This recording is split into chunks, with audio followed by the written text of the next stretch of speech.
Alloh subhanahu va taolo siz bilan bizdan talab qilgan bitta eng asosiy narsa bu tavhid.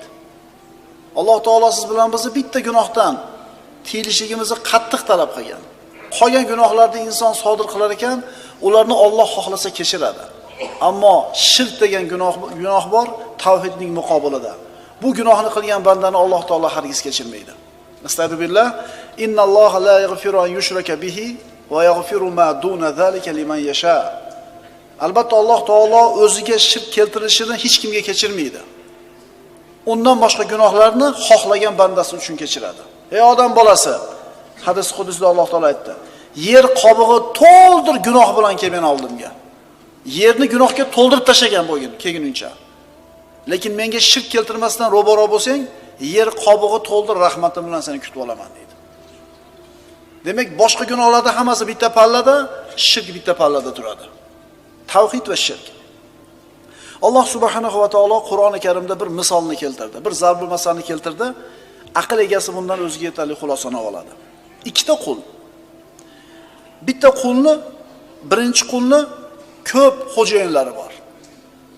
Ikkinchi qulni bitta xo'jayini bor. Birinchi qulni ko'p xo'jayinlari bir-biri bilan kelisha olmaydi. Bitta xo'jayin tur desa, ikkinchisi o'tir deydi. Biri yot desa, biri ikkinchisi yugur deydi. Biri ovqatlan desa, biri ovqatlanmaydi, biri uxla desa, biri uxlamaydi. Bu qul mana shu hojalarni rozi qila oladimi? Endi ikkinchi qul, bitta hojasi bor, bitta saidi bor. Ish buyuradigan bitta. O'tir desa o'tiradi, tur desa turadi. Qaysi birisining ishi oson bo'ladi? Bu ikkisining holati barobar bo'ladimi, birodarlar? Hargiz barobar bo'lmaydi. Alloh subhanahu va taolo aytadi: "Zaraballohu masalan rajulan fihi shuraka mutashakisuna va rajulan salaman li rajulin hal yastawiyani masala alhamdulillahi bal aktharuhum la ya'lamun." Alloh shunday bir misolni keltirdi. Bir kishi qul borki, uning ustida talashguvchi sheriklari, ya'ni hojalari bor. Yana bir kishi qul borki, u bus-butun holida bir kishi hojanikidir. Ikkisining misoli barobar bo'ladimi? Xo'jayini bitta qulni ishi oson bo'ladi. Ammo xo'jayini ko'p bo'lgan qulni ishi qiyin bo'ladi. Alloh taolo bu masaldan siz bilan bizga nima demoqchi? Muvahhid bilan mushrik hech qachon bir xil bo'lmaydi. Allohni yakka degan muvahhid, tavhidni o'ziga isbotlagan, tavhidni tan olgan kishi bilan Allohga shirk keltirgan mushrik hargiz teng bo'lmaydi. Mushrik kim? Mushrik Allohga ham sig'inib qo'yadi, toshlarga ham, g'ishlarga ham sig'inib qo'yaveradi. Muvahhid esa faqat Alloh taoloning o'ziga sig'inadi, ibodat qiladi. Tavhid va shirk bu koinotdagi eng katta qarama-qarshilik. Kishi dunyoga kelib yo muvahhid bo'ladi yoki mushrik bo'ladi. Oqibat ham mana shunga yarasha bo'ladi. Hal yastawiyani masala alhamdulillahi bal aktharuhum la ya'lamun. Bu ikkisining misoli barobar bo'larmi? Alhamdulillah yo'q. Ular buni bilmaydilar.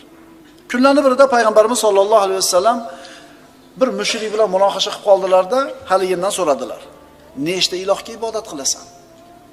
Nechta xudoying bor?" 7 ta deb faxrlandi. 7 ta. Rasululloh aytdilar: "Boshingga musibat kelganda qaysinisi iltijo qilasan?" dedi. "Osmondagisiga" dedi. "Unda nima qilasan qolganlariga iltijo qilib? Bittasiga iltijo qilmaysanmi?" dedi. Aqlga to'g'ri keladigan gap. Haligi mushrik o'ylandi-da, Rasulullohning so'zidan qanoatlandi, kalima keltirib musulmon bo'ldi. Tavhid va shirk orasida farq katta. Bu ikkisi hargiz teng bo'lmaydi. Alloh taolo mana shu ikkala narsani, tavhid va shirkni ikki daraxtga o'xshatadi. Astagfirullah. Alam tara kayfa daraballohu masalan kalimatan tayyibatan ka shajaratin tayyibatin asluha thabit va far'uha fis sama. Pokiza kalima, tavhid kalimasi, la ilaha illalloh. Ey inson, Alloh yaxshi so'zga qanday misol keltirganini ko'rgin.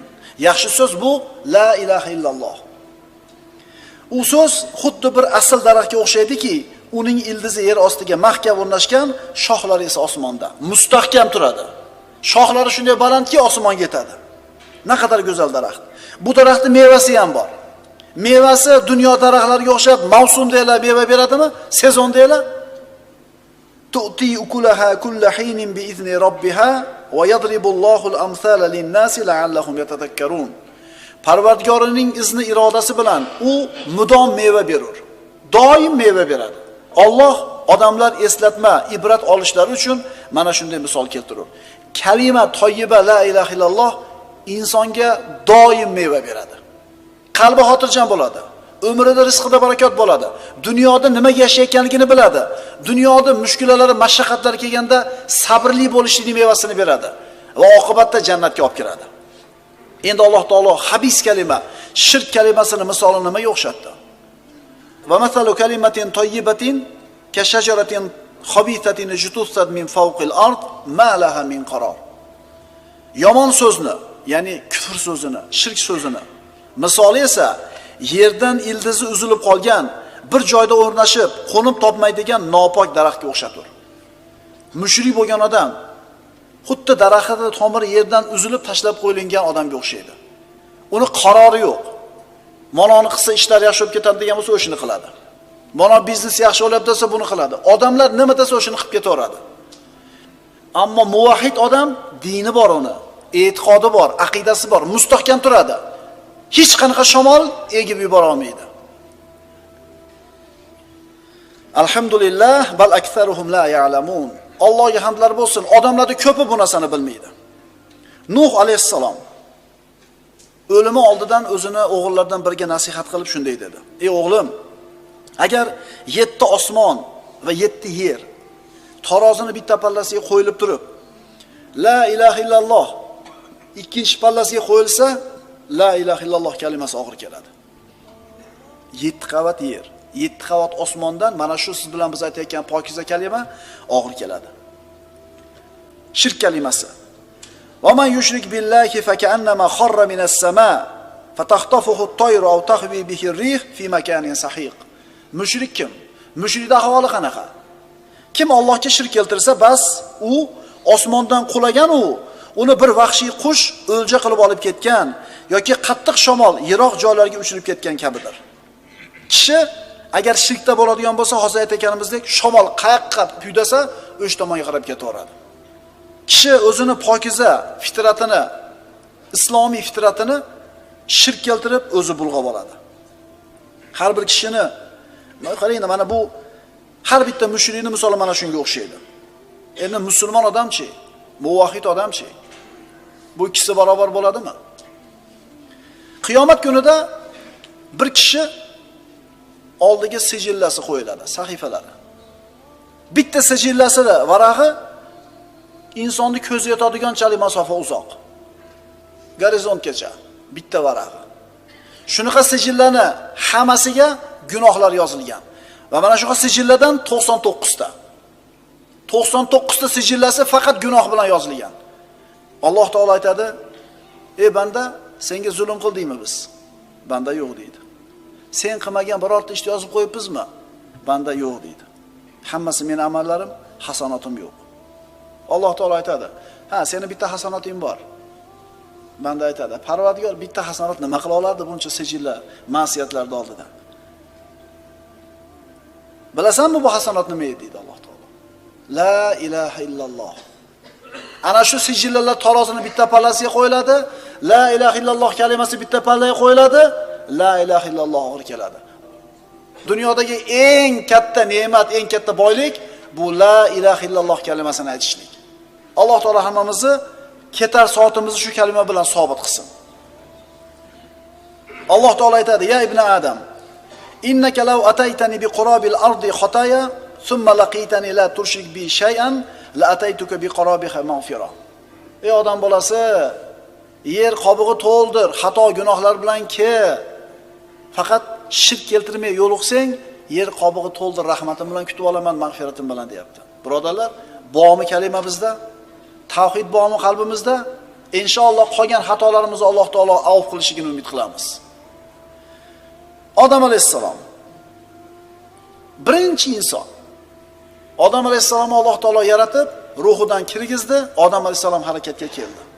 So'ngra Odam alayhissalomni kuragini, umurtqasini silab, Alloh taolo qiyomatgacha yashaydigan odam bolalarini hammasini ruhlarini chiqardi, zurriyotlarini.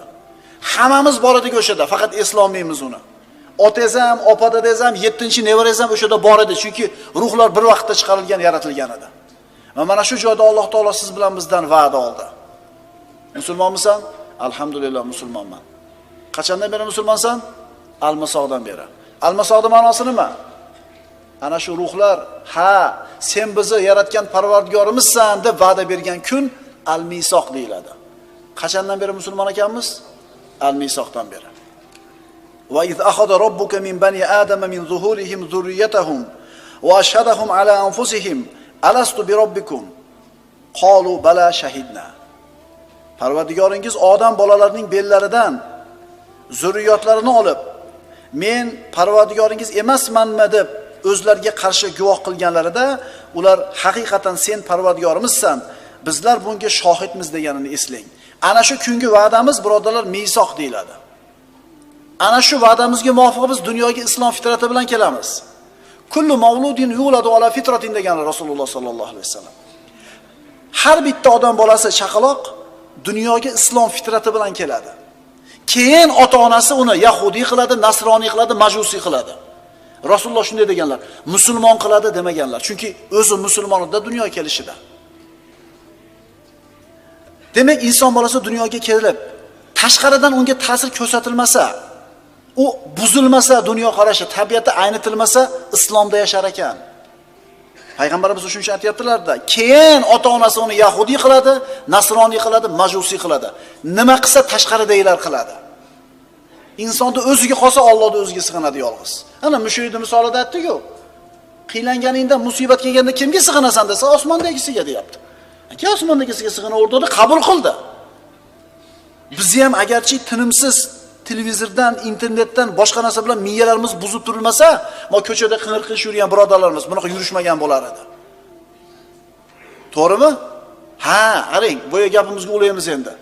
Aqidasida, tavhidida mahkam turganda bular ta'sir qila olmas edi. O'sha aqidasida tura olmaganligi uchun, e'tiqodini bilmaganligi uchun qaqqa shamol piydosa shu qarab ketib qolyapti. Shunday emasmi?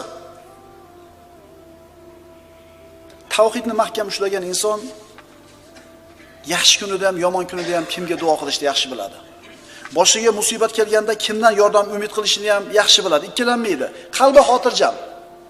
Kimga duo qilsamikin deb o'tirmaydi. Qul anad'u min dunillahi ma la yanfa'una va la yadurruna va nuraddu ala aqabina ba'da id hadana Alloh kalladhi istahwathu ash-shayatin fil ardi hayron.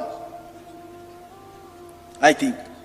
Allohdan o'zga bizga foyda ham, ziyon ham keltirmaydigan narsaga iltijo qilamizmi? Va Alloh bizni hidoyat qilgandan so'ng yana ortimizga qaytarilamizmi? Xuddi jinlar chalib, lola hayron holda noma'lum yerga olib ketgan kishi kabi. Bizni jin chop ketgani yo'q. Biz lola hayron bo'lmayapmiz. Dunyoga nimaga kelganimizni bilmasdan gangirab yurganimiz yo'q, gang qo'yga o'xshab. Biz nimaga kelganimizni bilamiz, qayerdan kelganimizni bilamiz, nimaga yashayotganini bilamiz, oqibatimizni bo'lishini ham bilamiz. Aytdik-ku, hatto mushriklar ham boshiga musibat kelganda Alloh deb qolishadi. Lekin Alloh taolo ularni najotga chiqargandan keyin yana shirkiga qaytib ketadi ular. Qiyomat kunida Alloh taolo bir bandani hisob qiladi. Peshonasiga jahannam ekanligi yozilgan. Mushrik bo'lgan, kofir bo'lgan. Agar dunyoda solih amal qilgan bo'lsa ham uni foydasi tegmaydi unga. Chunki savob amallar faqat mu'minlardan qabul qilinadi. Alloh taolo aytadi qiyomat kunida: "Ey banda, agar butun dunyo seni mulking bo'lsa, seniki bo'lsa, mana shu kungi azobdan o'zingni qutqarib chiqib ketishlik uchun hammasini fido qilamiding? Bori burdingni beramiding?" "Berardim, Parvardigor" deydi. Alloh taolo aytadi: "Yolg'on gapirding. Men sendan bundan ozroq bo'lgan, bundan oz bo'lgan narsani so'raganman. Menga shirk keltirma. Lekin sen itoat qilmagansan, bosh tortgansan." Shuning uchun birodarlar, bu kofirlarning dunyoni yer yuzini to'lg'azib yurgani, dunyoni hamma boyligi bularda qo'lda bo'lganligi, musulmonlar ustida shunday tajovuz qilayotganligi siz bilan bizni aldab qo'ymasin. Va ma yu'minu aktsaruhum billahi illa va hum mushrikun.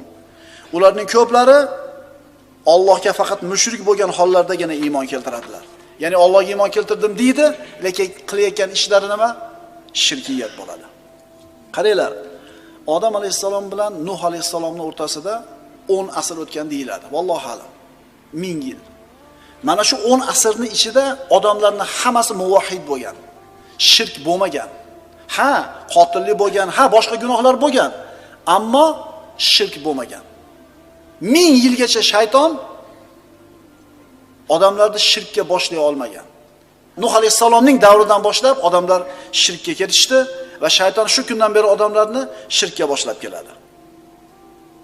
Birodarlar, 100 millionlagan kishilar sigirlarga sig'inib yuribdi. Xram Kris deb qo'yibdi. Likopga sut quyib qo'yibdi, katta likopga. Qator turib ichishyapti kalamushlar. Bittasi qo'lini tiqib turib tavari qilyapti. Apkal o'sha pista badomini tashlab beryapti, kalamushlar yeyapti. Bu qanaqa aql, birodarlar? Birodar, yakka yagona bo'lgan, o'xshashi bo'lmagan, Al-Hayyul Qayyum bo'lgan Allohga sajda qilayotganingizdan faxrlaning. Chunki bu shunday bir ne'matki, Alloh faqat yaxshi ko'rgan bandalarga beradi bu narsani. Ahmoq emas ular. Borib ehtimol zo'r zamonaviy bir kompyuter jihozini yasar, elektron jihozini. Ehtimol dunyoga tarqatib sotayotgandir, hammani havasini keltirayotgandir.